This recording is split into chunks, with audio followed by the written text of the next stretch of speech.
Hi everyone, welcome to today's webinar. We've still got quite a few attendees coming in, so we will start momentarily. But in the meantime, be sure to have your chat function open and get ready to shoot through questions, because we've already had a load of interest in today's SMSF Deep Dive. So we'll be actively feeding through questions through to the panelists. So actually, without further ado, we might actually jump to who we're speaking with today. So we have Chris Levy, who is an SMSF specialist and expert, SMSF king, essentially. So his technical knowledge on the SMSF space is extraordinary, and his SMSF auditing firm, Aquila Super, is an award-winning firm. So Chris, it's a pleasure to have you here today. Oh, thanks so much, Sasha. Great to be here. And equally, we have Matthew Porch, who is the head of distribution at Aquamore. Aquamore is a leading private lender in Australia and also specialises on the SMSF lending side. So welcome, Matt. Hi, Sash. Nice to see you. Thanks for joining, and Chris, thanks for joining as well, mate. Indeed. Well, we've got people still coming through, but I think we'll get started. So welcome everyone. My name is Sasha Moore, and we're here today at the SMSF Deep Dive webinar, which will focus on the very topical and growth area of SMSF lending. So self-managed super funds are expected to remain in the spotlight in 2024 as investors continue to favour property, spiking demand for SMSF lending, particularly for commercial purposes. This presents an immediate and ongoing opportunity for brokers to facilitate finance in this growth sector. So the reason we're holding this webinar is to really demystify SMSFs, as well as get insights on establishing, investing and borrowing in an SMSF, and also how to avoid common mistakes, trips and mines. So that will include why SMSF property acquisitions are on the rise versus other investment classes, when an investment fund can be used to buy property, and equally when it can't. What needs to be considered when establishing and borrowing, and all the misconceptions around the SMSF property purchase and property rule piece. What to be aware of when discussing versus recommending an SMSF, which is particularly important in the broker space. How SMSF lending can help boost accountant referrals, and the nuances of SMSF's finance. So as I just introduced, we'll be gaining insights from both Matthew and from Chris.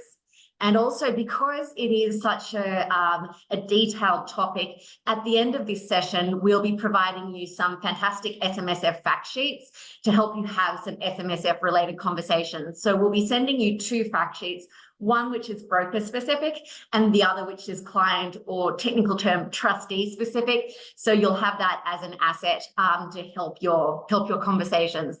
We'll also be providing both Matt and Chris's details at the end of the webinar, so you can have related conversations with them as well. So as I mentioned earlier, we love questions.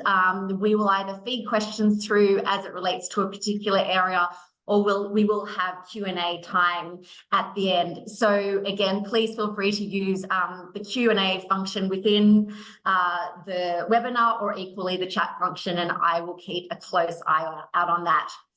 So that said, let's get into the deep dive. So Chris, let's start at the beginning. Tell us in a nutshell, what is a self-managed super fund?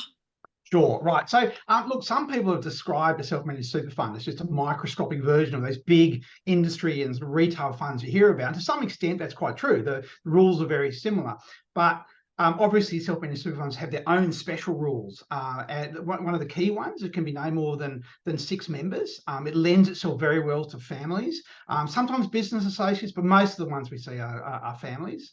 What it sort of lends itself to is, you know, these self-managed super funds, they are under the control of the family, and so you've got tremendous flexibility in the types of investments. And in actual fact, there is under the super laws, technically there's no investments that a self-managed super fund can't have.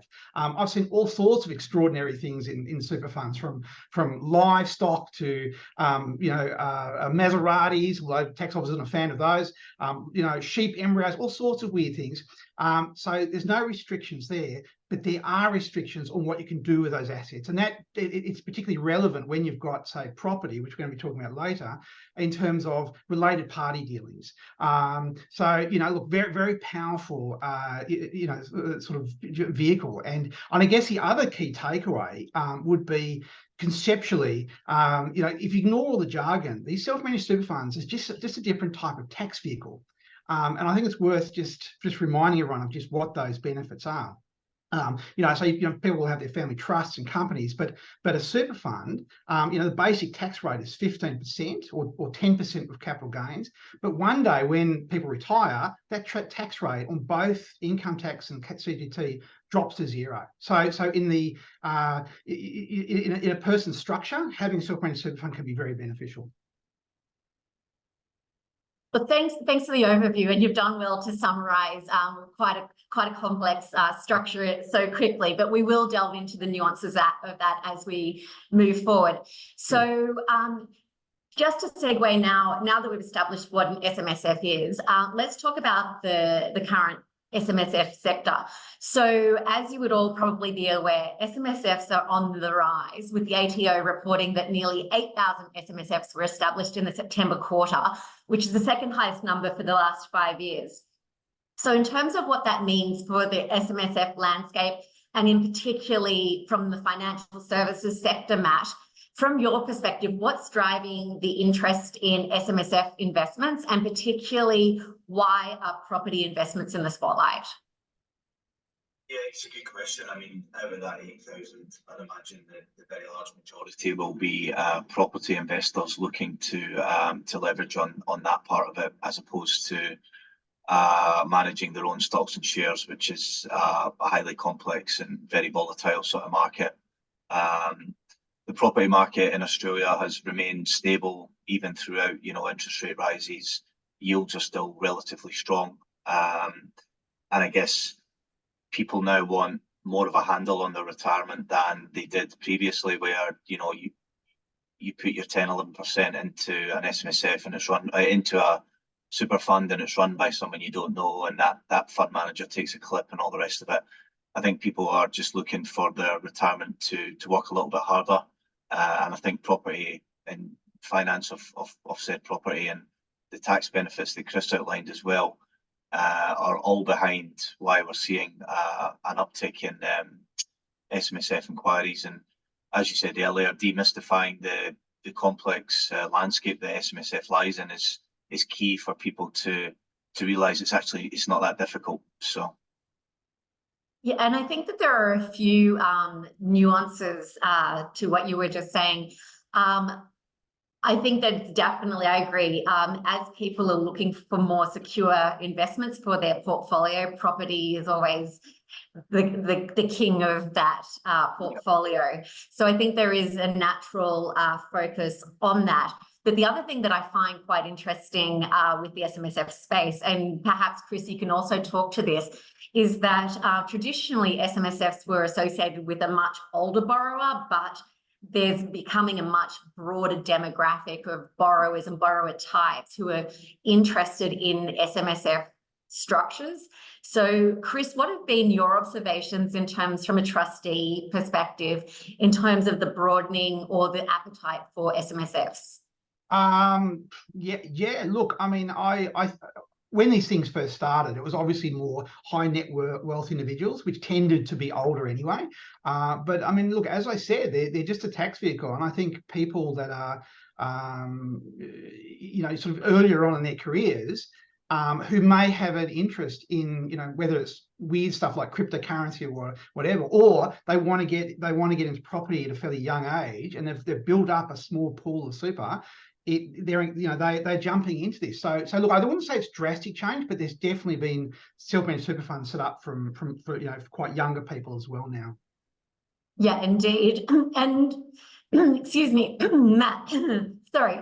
I know that also from your perspective, you've been having chats with businesses who are considering SMSFs as part of their business strategy. Yeah, I mean, ultimately, what Chris said is SMSFs are effectively tax vehicles, retirement vehicles. for people to ultimately retire on, and that's it's a simplified way of putting it. I mean, people buy property under their personal names, and more often than not, you ask them why they're doing it, and they say it's an investment for the future. So SMSF is exactly that. We are seeing a lot of borrowers from a commercial property perspective. They're paying rent to someone else anyway, so they may as well purchase it under their super fund. Again, this isn't financial advice or anything like that, but they may as well purchase it under their self-managed super fund and lease it again to themselves, obviously with the SIS rules being met and all the rest of it, but lease it to themselves so that they can first of all take care of the tax advantages and get a real tangible feel of their investment. They're living in it. They're not living it. They're working in it, and they're seeing the capital gains, and they're taking care of the premises themselves. We're seeing a hell of a lot of that at the moment. Yeah, and I guess also in terms of my bird's eye market observation, just from that step back, my observation is COVID has done us a really good favor in terms of removing that set and forget mentality. And I sort of see this natural trickle on, particularly with business. So once you really put your finances in the spotlight, and once you start to be open to different types of funding structures, the opportunity for business owners, I think, is actually really substantial right now, because the appetite and the mindset has been shaken up. And so once upon a time, if businesses were just plugging along their normal rate, why rock the boat? But the boat has been rocked so much.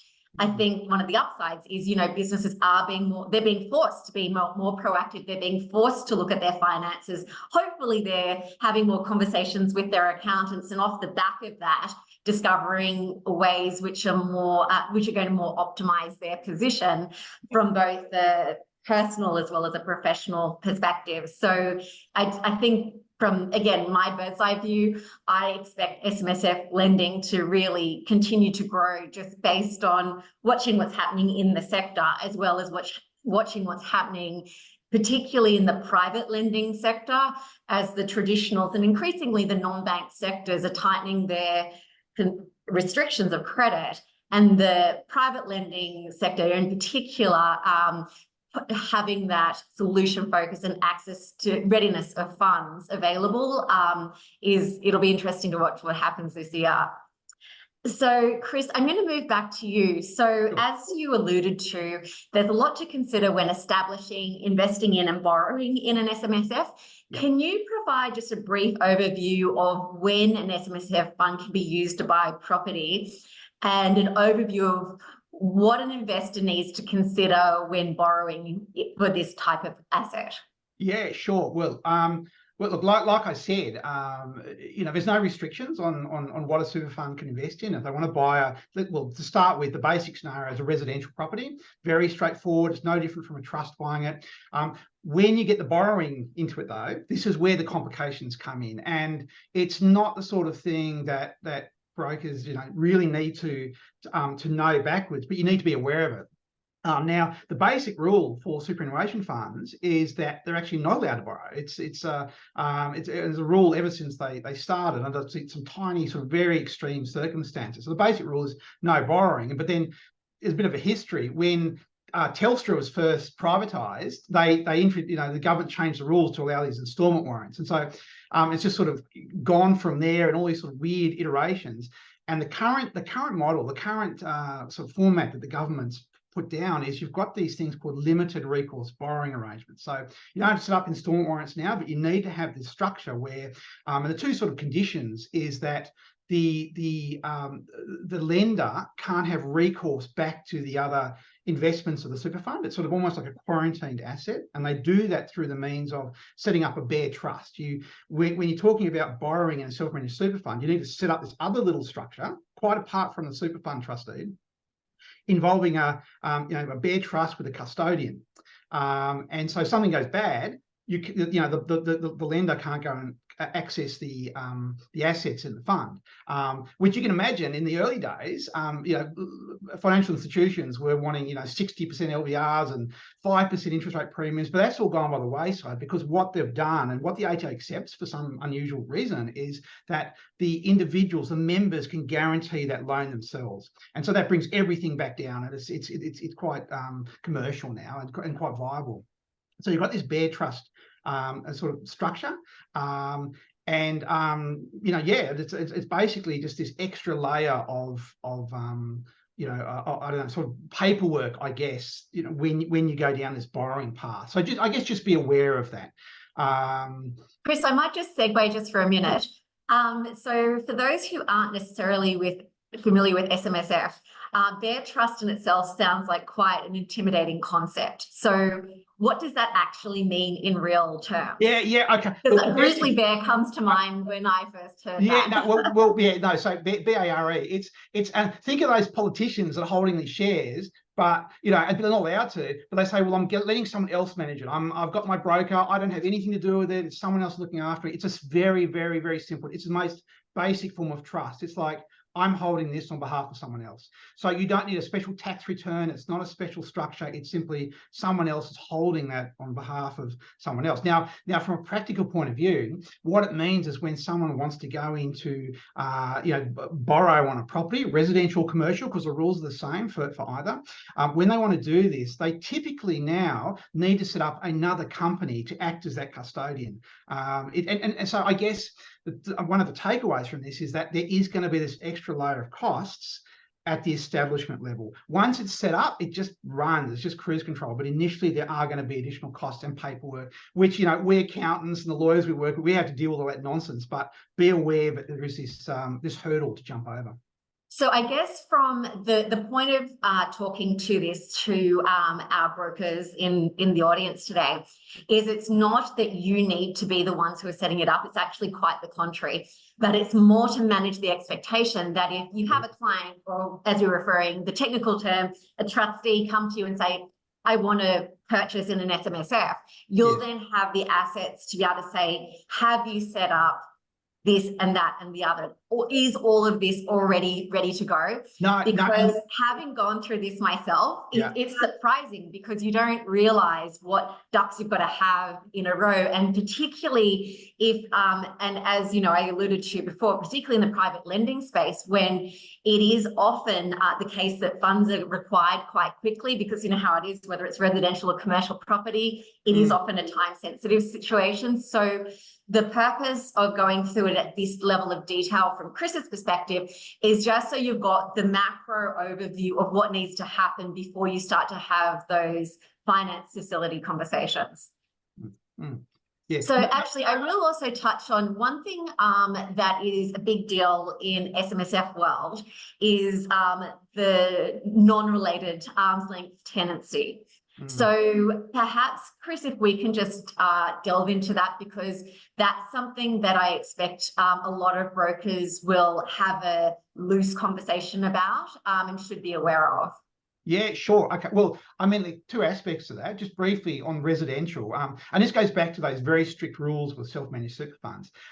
You can absolutely have a residential property in a super fund, totally fine, but you cannot have yourself or a relative staying there. The ATO go feral on this sort of stuff, and it can't even be for a day. Normal tenants are fine, but where it used to happen is holiday homes. You can't have people staying there paying market rent. It's just forbidden. So bear that in mind with residential properties. With commercial property, or business properties, as the term is in the super fund law, no, you absolutely can do that. There is a special exception for self-managed super funds where related businesses can rent or lease the commercial property, from the super fund. So it's got this sort of landlord business arrangement. And the key sort of thing to remember, or one of the sort of key concept is this terminology, is arm's length provisions. And essentially, what the ATO expects is that in all dealings between the two parties, they act as if they're independent individuals, and it can be proven as such. And so the way that manifests is at the very sort of the initial decision to buy the property potentially. Is it actually a good investment? And what they don't want to see is, there's this sort of a fund will buy a property, but you sort of go, well, it's a bit of a dicey investment, or the rent's not great, or whatever, and it feels more like it's propping up the business. The rental terms, the rental rate between the two parties, increasingly the ATO is saying, look, you need to go and get a real estate agent to provide advice. So there's this thing that sort of hangs over everything. Everything has to be squeaky clean. Payment of the rent has to be done regularly. In a normal sort of commercial thing, there's a little bit of leeway, but in a self-managed super fund, everything has to be sort of lined up perfectly. Yeah. Right. I might actually just default to one question which directly relates to what we've been talking about, Chris. We've had a question from Melinda who's questioned, do you set up the Bear Trust before purchasing the property? Yeah, look, that's a great question. That's a really good question. And it goes back to what you're saying before, Sasha. There's a lot of ducks in lining. There's some ducks lining up to get a self-managed super fund, and there's some other special ducks for you to line up when you're doing the borrowing. And the order of setting up the Bear Trust deed, do you do that before, after signing a contract? It actually varies between jurisdictions. What I would suggest, if someone came to me and said, look, I'm thinking of buying this commercial property, you'd say, look, go and talk to your conveyancing solicitor. And the reason for that is because if it's done in the wrong order, and again, it varies between states and territories, you do it in the wrong order, you can end up with double. And I actually heard one instance of a triple stamp duty, where the Office of State Revenue comes on and says, oh, well, you've actually transferred the asset 2 or 3 times, and so you end up paying this extra stuff. So get the trustee, get the client to go and talk to a specialist lawyer, before you actually even embark on this process. Yeah, and again, just to reiterate, that's not the broker's job. So No. the broker's job is to make sure that the ducks are in a row. No, so that's right. And the broker's job is go and talk to a lawyer. Yeah, absolutely. So we might just stay on that commercial property piece. So there's been a rise in business owners acquiring property in SMSFs, as we alluded to before. So Chris, staying with you, what are the benefits of acquiring a commercial property in an SMSF? Look, I think one of the key ones, or the benefit when clients are talking about this is they understand bricks and mortar.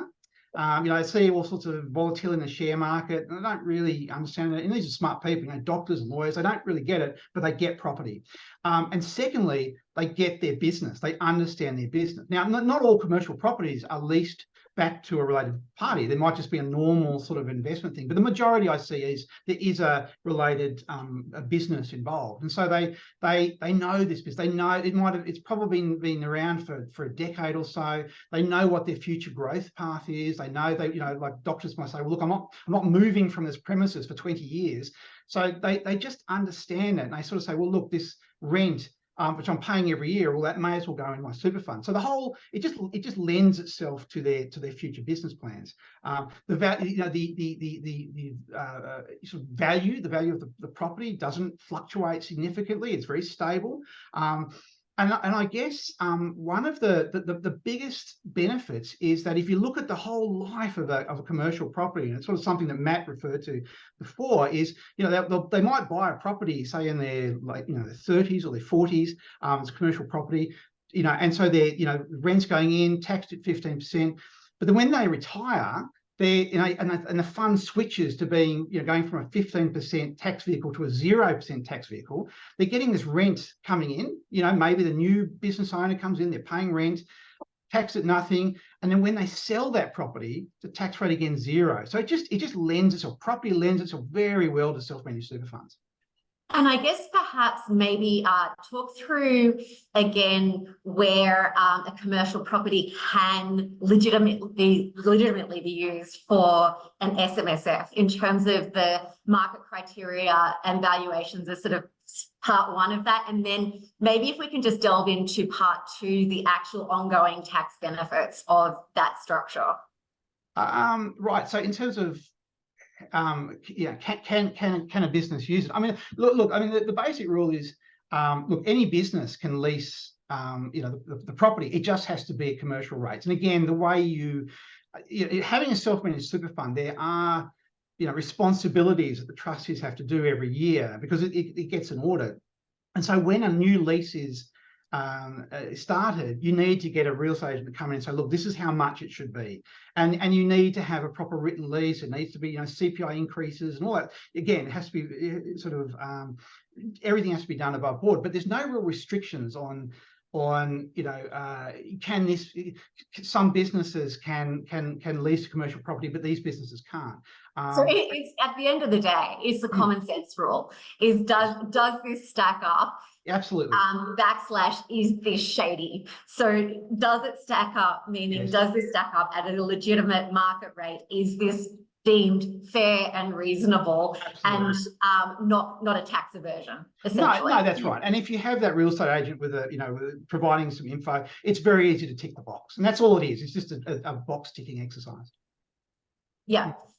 So in terms of, let's maybe go into the tax. So I know that we were chatting offline about the CGT benefits and tax-free and pension mode and so forth. So perhaps can you go through the life cycle of that property? So the tax benefits when the owner owns that property, and then when they're receiving rent, perhaps once they've retired.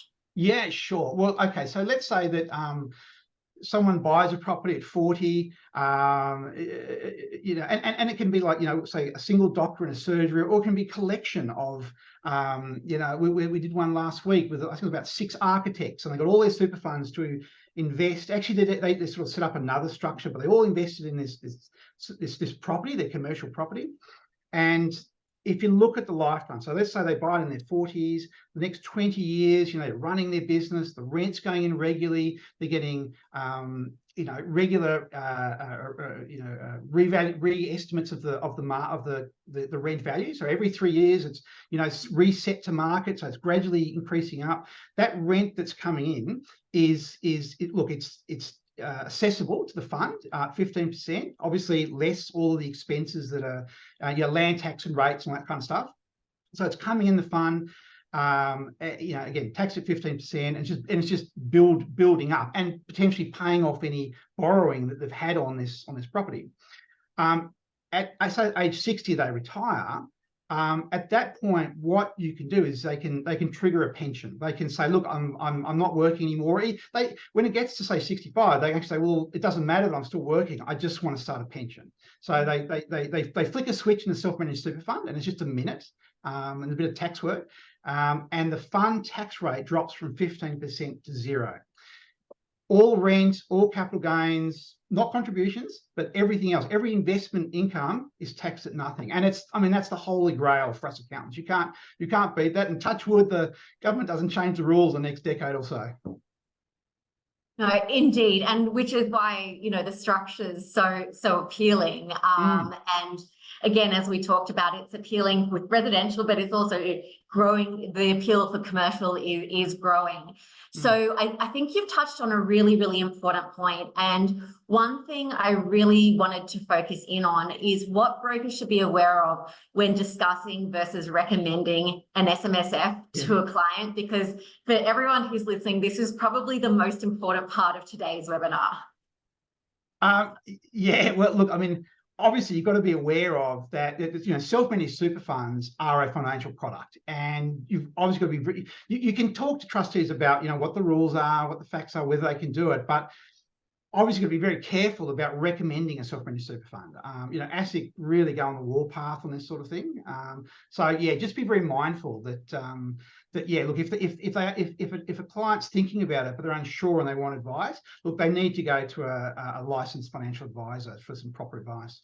Yeah, so I guess to that point, and again, coming from my own experience again, I just went to my broker and said, oh, I want to buy a property, commercial property as an SMSF. Without any idea whatsoever. And I actually got really irritated with the broker that they couldn't facilitate that for me, because I was like, well, why can't you? I guess the point of that conversation is when somebody says they want to do that, then you have the response, which is if you've decided to do that, this is what we need. If you're in the process of deciding, here's a fact sheet, which we're going to provide at the end of this webinar about what you need to consider. Off you go. And when you're ready, and once you've made that decision and you've got all of your ducks in the row, then you come to me and sort this out. So really the key takeaway that I want brokers to have is not to feel that they have to answer the questions, and to really reiterate, it is a liability for you to answer questions about SMSFs unless you are a financial advisor, because you don't want to be misconstrued as providing advice.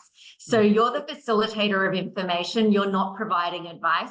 So if you're a broker, Chris, and I say to you, do you think an SMSF is a good idea? What should your response be as a broker? Oh, look, you have to say, look, I can't give you advice on that. Here's a referral to a financial advisor I can recommend. What you can say is, look, here are the facts on borrowing and self-managed super fund, but I can't recommend it. It's right. And yeah. I think that's really the key takeout. Here are the facts about it, should you choose to do this, and now this is what you go and do. I will say this, actually, what you experienced though, you went and decided yourself, that's very, very common. People, particularly business owners, they're making this decision themselves. They're working out, buying my business premises, is it a good idea? They're not talking to any specialist or any sort of advisor or professional. They're working it out themselves as business people, and they inevitably come to us with a decision already made. It's very common. Right. And I guess that's sort of the other thing is, yes, I've come with the decision made, but I'm not aware of what I need to do to then have the financial services discussion. So we might go to a few Q&As. I've got a question that's come through from David. Can you please explain the difference between buying inside and outside of super? Buying what, commercial property or? Yes. So my interpretation, sorry, go ahead, Chris. No, well, I mean, the difference in buying a property. Look, the basic rule is there's no difference. The way that you go about it is very similar. I get it is slightly more complicated than buying the property as individuals. Like banks have an easier time with individuals as opposed to, say, trusts or companies or super funds. Super funds are very similar, but where there's going to be borrowing involved, doing the financing, if it was going to be done in a family trust or an individual, borrowing a self-managed super fund is a lot more complicated. And a lot of in fact, all the big four banks have walked away from it. It's too much for them.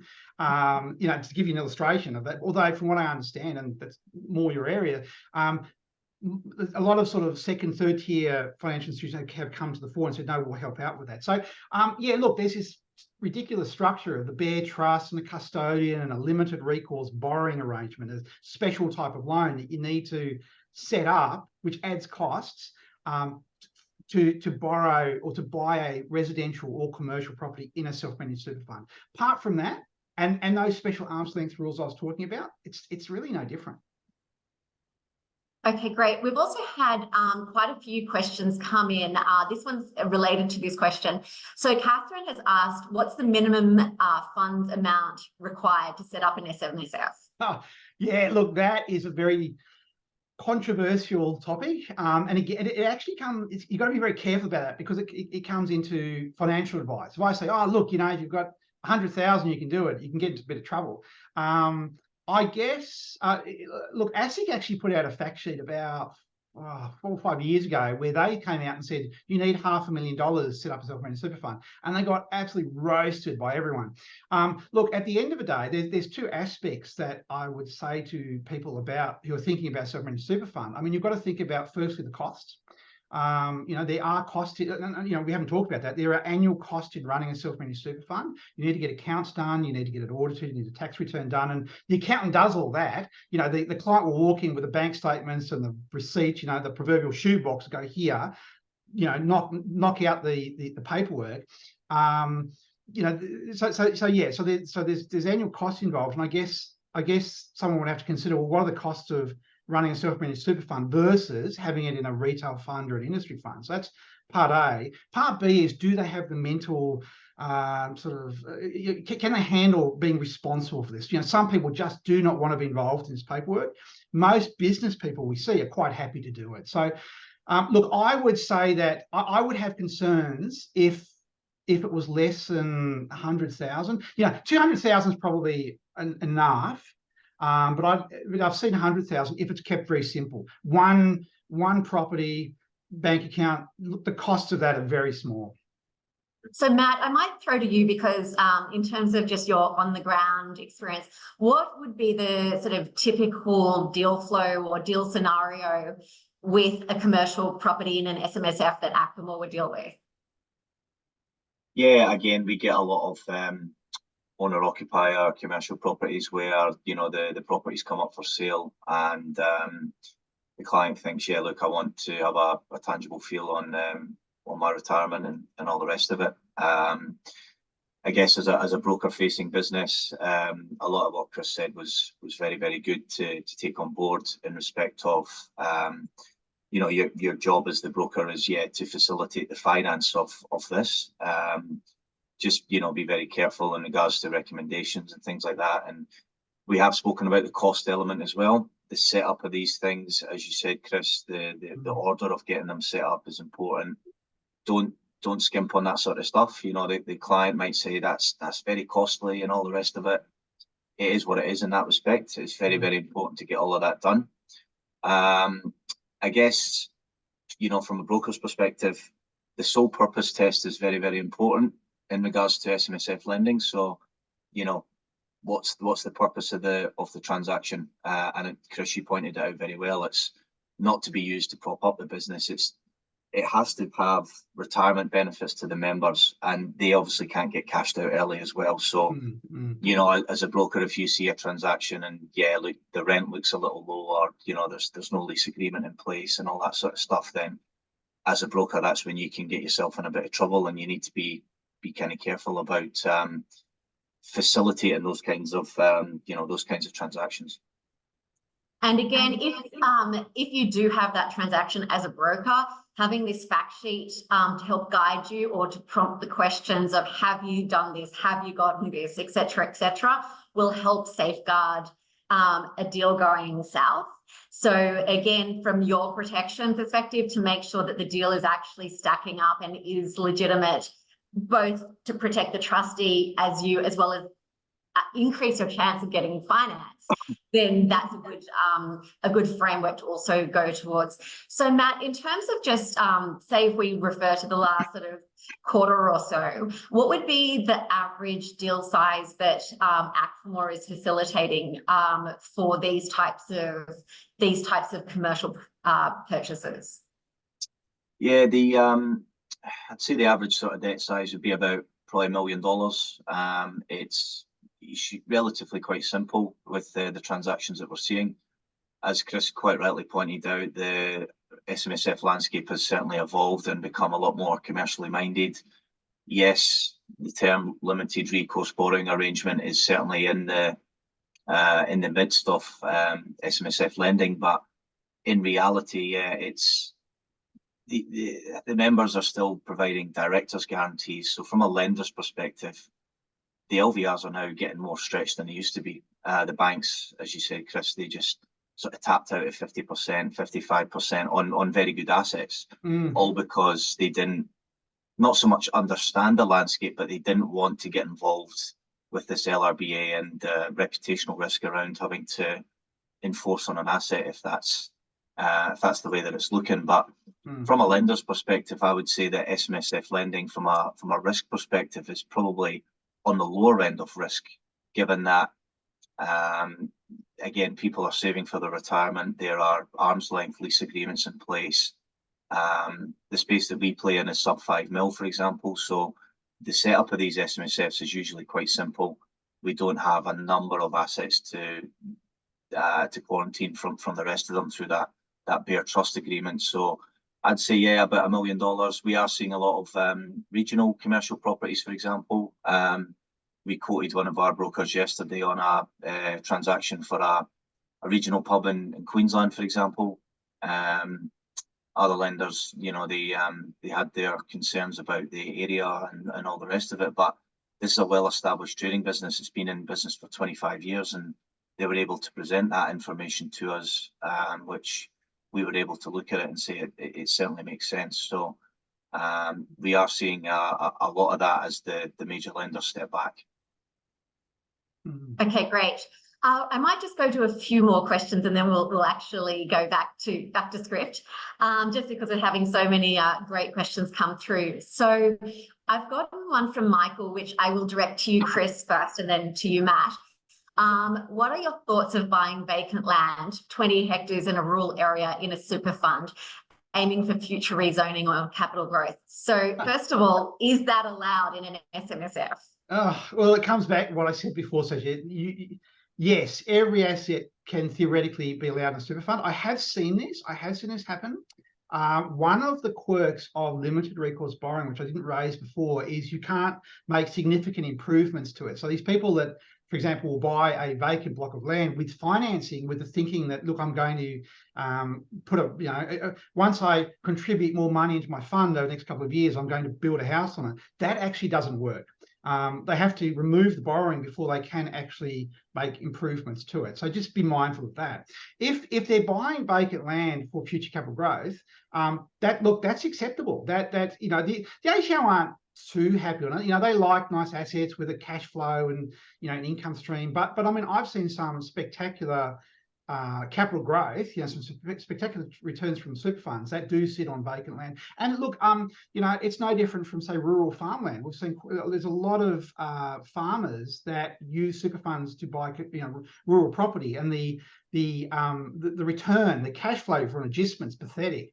But the capital growth is spectacular. So yeah, look, it's totally fine. So again, so long as it meets the arm's length and the sole purpose rules, they're not actually, in fact, getting this land because they've got a factory next to it and they want it for storing, I don't know, equipment or something like that. Sure. And Matt, I'll throw to you, but I'll also combine it with another question, because my understanding is that land as well as construction can be a bit tricky to fund. So can you talk to, from a lender's perspective, what you would typically prefer to see come through in terms of the SMSF funding piece? Yeah, as you quite rightly pointed out, it's quite complex when you're speaking about land and construction, and Chris has outlined the nuances of what can and can't be done, but it would take a very sophisticated and probably speculative investor to be purchasing an asset like that. From a lender's perspective, it's probably something that we wouldn't look at. Again, it flies very close to the ATO and the SIFS rules as well, which might be a little too close for comfort from a lender's perspective. With that said, yeah, look, we'll look at commercial properties, both regional, rural, and metro assets as well.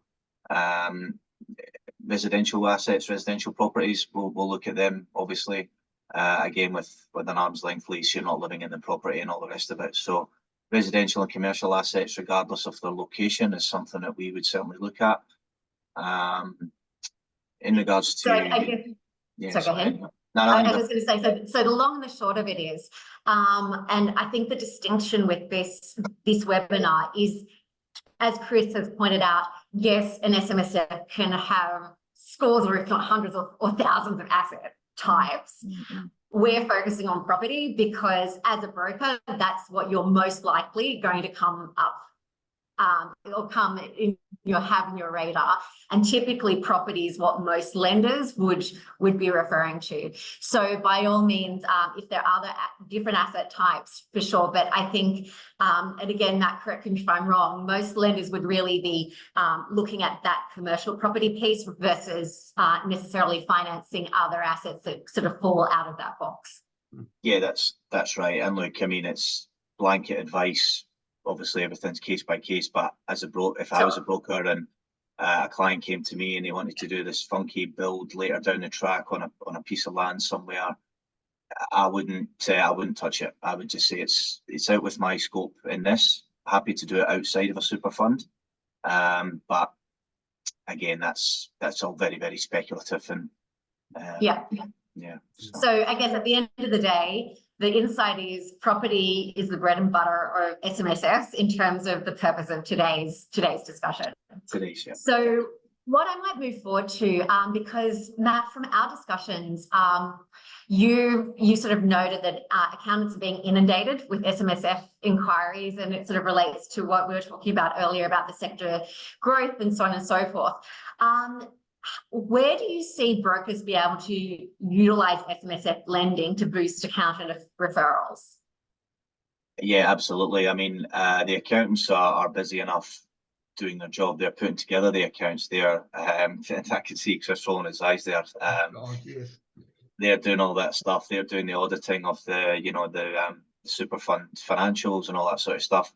A lot of the time, the accountants don't actually have the time or the capacity to start referring these deals out to lenders and then getting that done. So, if any broker that's on this call, touch base with your accountancy referrers and say, look, we understand that SMSF transactions from a property lending perspective are starting to pick up. Do you have anything that you want to help facilitate? From Macklemore's perspective, we don't have any postcode restrictions, for example, on the collateral that we accept, which is a bit of a game changer in regards to many of the second tier lenders that are still in this space. There's no minimum liquidity requirements as well, which we can touch on in a bit more detail.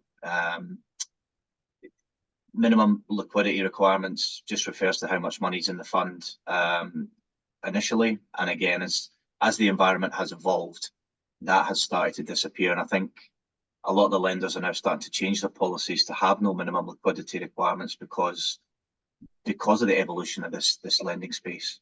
That minimum liquidity was more of a risk mitigant for new funds and for people that weren't too sophisticated in the space. But as I said, with everything moving forward now and some really good quality asset classes coming into SMSF lending, that minimum liquidity requirement, in our opinion, doesn't provide us any additional risk comfort. So that's also something for brokers to consider. Can I just add something on what you're saying before, Matt? Look, we accountants, we're overwhelmed and all the rest of it, but particularly those accountants that do work in the business space, they've got business, which is the majority of them. They're still mindful about helping out their business clients. Getting these clients to buy their commercial premises in their fund is still like a great option for a lot of them, and they're very, and they will be giving that, not advice, but they're sort of weighing it as an option to their business clients. Setting up the fund, I mean, it's annoying, but it's not difficult. What is difficult for accountants is, although there is a perception that it's very difficult to get finance for these, for this to actually happen, for the client to actually buy their premises, because all we hear about is the big four banks running a million miles away from it, and I would suspect a lot of accountants think that the door's closed on that, which is just obviously not the case. So I would actually encourage brokers to go and perhaps just mention to their accountant referral base that, look, hey, there are financial institutions out there happy to lend on commercial property. Yeah, I think that's a really good point. And again, just to go back to my personal experience, when I invested in an SMSF commercial property about 15 years ago, it was virtually impossible to get funding, virtually impossible. And I think it was through one of the majors, which then flicked it over to another one. The landscape has changed so much now. But I remember back then saying to my accountant, where do I get funding? He's like, well, good luck with that. So I think that there is still that legacy perception. So if I was a broker, and again, this is putting my marketing hat on, I would print out the flyer that we're going to give you, staple your business card or whatever you want with it, go and meet with your accountant and say, we have the ability to provide commercial funding. Here's my details. Here's the overview of how we approach the funding. And also here's an overview for your trustees if they feel comfortable having that next conversation with me. So really, and I know, Chris, you work with a few brokers as well. Again, coming from an accountant's perspective, what's a good way for a broker to engage with you? So if I'm a new broker, I identify that, I want to work with you. How would you suggest that I, as a broker, approach you about this space? Right. Look, I guess we're a little bit different, Sasha, because we're specialists. We're predominantly dealing with other accounting firms, and to a lesser extent, trustees. Just with your general accountant. Yeah, sure. So with the generalist accounts, and I think what Matt said spot on. We're overwhelmed, and there's so much. And I guess the last thing that an accountant wants is like for a broker to come say, "Oh, look, I'll give me an hour of your time." I'm like, they don't want that. But a simple, like, just giving the information to say, look, we can provide finance. Here's the type of things that we're looking for. I think that's enough, and perhaps just regularly stay in touch with them. That's enough, because the way this normally would work is the accountant's sitting there with a client, they're doing year-end planning. The client might go, look, I'm really annoyed with my super fund returns, and the accountant goes, oh, boom, here's something we could perhaps consider. You've got this premises, you've been there for 10 years. Why don't we have look at setting up a super fund to borrow this? So yeah, don't overwhelm accountants, but knowing that you have financing available would be great for the majority of them. And in terms of that initial outreach, what's your preferred? And again, I'm just trying to give the brokers insights into the accounting mode. I know the way that how brokers do business and accountants do business is very, very, very different. So, and I know that a lot of the brokers I speak to just get frustrated because they can't meet face to face and they can't have that hour-long discussion, as you just alluded to. Whereas from an accountant's perspective, there is no time for that. So, can you maybe give some insights into how, like, just the way, and I know that obviously every person's different, but how you would suggest a broker actually approaches you? Is it to phone you? Is it the email? Is it to meet you? Look, yeah, I think you said it right. It's a softly approach. And sorry, we're accountants are terrible to market. I think we all, me and my brethren, we all accept that. We're terrible at selling, and we're terrible at being sold it. And look, like I said, I think that the key objective of a broker would be to get it into the head of the accountant and their staff that they can do this. They can help them with the financing. I would, maybe email, maybe sending out the little flyers so the accountant can keep it on their desk, because we're stuck in the last century. We're still very paper based in a lot of respects. So having that stuff so it's sort of ready at hand, so that when the accountant goes, oh, this is a good opportunity for my client, you're front of mind. I think that's the key. If you're front of mind with the accountant, would they go, oh, this is no longer a barrier anymore. There is a guy out there that can help me with the financing of the commercial property. That's all you need. It's and it might not be satisfying, as opposed to a 1 hour meeting, but look, I imagine most accountants wouldn't go for that. Thanks, Chris. And I think that you raise a really interesting point. In terms of SMSFs, whilst they're growing, it's still a very small sector in terms of the industry, the financial services industry. And brokers, it's not necessarily going to be something that comes across your desk or an accountant's desk every single day. So in terms of, then, to Chris's point, making sure that your accountant partners have the information and know that you can collaborate with them is a massive difference to selling to them. So again, with my marketing hat on, the way I would approach it is just to say, hi, this is my name. I'm a broker in this area. We do whatever it is, commercial, residential, SMSF, finance. Here's some information. Should you have a trustee be interested in financing, here you go. So then again, the accountant doesn't feel sold to, but then they have your contact details. And then off the back of that, maybe just checking in every few months. Yeah, just following on from that as well, Sasha. I mean, what a broker could do, again, going back to that front of mind, is touching base with the accountant, not just in, hey, I'm still here, but actually sending out useful information. Like, for example, the state of borrowing in the local area, or the property market, or something like that. Something the accountant would be like, oh, I actually want to have a read of this. That's probably all you're going to get. That's probably going to have the best effect on an accountant. Yeah. Sounds good. I will go to a more technical question. So, Chris, I'll direct this to you. This is from Benjamin. I heard that an employer and an employee can't set up an SMSF together. Is that true? Oh, yeah. This is getting into the, really getting into the weeds of yeah, so the superannuation laws, yes, there is a prohibition where, well, basically, yeah, an employee and an employer where they're not related. And look, I mean, the obvious sort of policy basis for this is, there were situations in the past where the boss would go and make decisions on the super fund, and the employee would just have to accept it or he gets sacked. So, the ATO and the government said, no, you can't do that anymore. So yes, that's still the case. But if they're related, and you're employing, say, your cousin or your daughter or something, no, that's totally fine. Okay.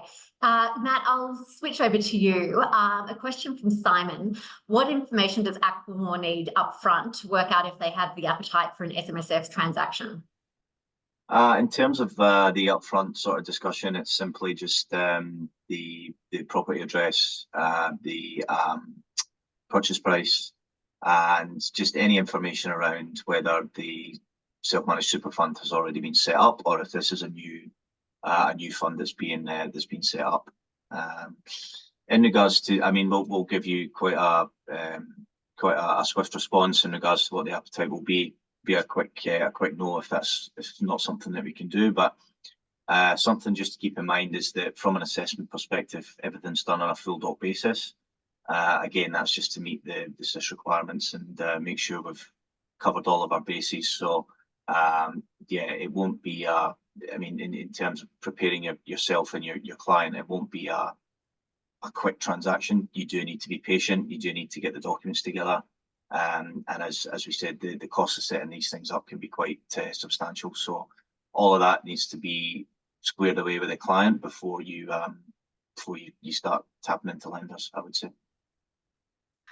Okay, and actually, Chris, that reminds me of something that we talked about at another point, that the perils that you can get into if you don't actually have your ducks in a row. So one of the things that I was speaking with Aquila Super in terms of a common challenge is that a business actually buys the business, puts a deposit on the business, and then decides to structure it as an SMSF, and then the headaches that we have seen that where people sort of, yeah, as you say, they enter a contract to buy a property and then they change their mind afterwards and they so I want to do it in the super fund. Look, it's you can, in some instances that can be rectified, in some you just can't, because there are restrictions on super funds acquiring assets from related parties, and if so for example, if it's an option to buy a property, that can't actually be transferred.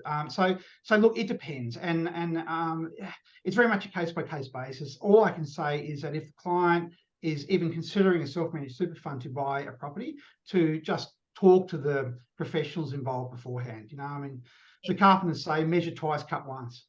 Yeah, indeed. And I guess from a broker's perspective, if you do find yourself in that situation where somebody has signed a contract, they have put a deposit or other, one of the key outtakes about this is that the ATO is meticulous and pedantic in terms of absolutely every single detail. So that is going to become problematic in some way, shape, or form if they switch their mind. Yeah, look, that's true. I wouldn't say that it's definitely not, you're in trouble. I wouldn't say that at all. But look, it absolutely can be fixed in some ways. Again, it all depends on super, but bear in mind there will be instances where it just can't be. And just it is what it is. So yeah, the point is just to flag it, to have that as a red flag should it appear. Yeah. Matt, I've had another question. We'll just probably finish with this, from Hugh, who's asked whether you can refinance to other lenders in an SMSF. The short answer would be yes. There can't be any cash out component, for example. That will also include things like fees. Well, you don't capitalize the interest for the start. It's all serviced interest. But yeah, it needs to be a dollar for dollar refinance. And there, again, this sole purpose test needs to be met in respect of why you're refinancing, what the purpose of that is. And as I said, not a single dollar of cash out to be given on that. Okay, and I will squeeze in one more because it is related, that's come through from Andrew, whether there are any limitations on the term, meaning length of the loan, and any rollover or refinancing during the vesting period. Yeah, so look, in regards to, we don't have a 30-year loan product. Using our offering as an example, it is 3 by 3 by 3, so there are 2 options in there. Client, it's all interest only debt, but the client is actively encouraged to amortize the debt. We don't have any break costs or any early repayment penalties. So, you know, if the client wants to amortize the debt, we would actively encourage them to do so, so that it puts them in a better position if they want to refinance to another lender, for example, or pay down the debt quicker to realize these tax advantages. So. Yeah, and I guess that's where, you know, the industry does work symbiotically, that when, you know, that if that debt is just for that, or that finance facility is for 3 years, it may make sense or to roll it over, or it may make sense to refinance. Sure. But we could talk about this for many, many hours, and I'm sorry to everyone that we haven't been able to answer today's questions. I love that there's been so much engagement and so many specific questions. As I mentioned, after this webinar, we will be sending through an email with those fact sheets, but also with both Chris and Matthew's details, because a lot of the questions that have come through are very specific as it relates to SMSFs. So Chris, I expect that you might get a few broker inquiries. So again, thank you so much for everyone who's participated today. Chris, as always, your technical knowledge is fantastic, and Matt, always great hearing about the state of SMSF and private lending. Thank you so much for joining. See you next time. All right, thanks. Bye-bye.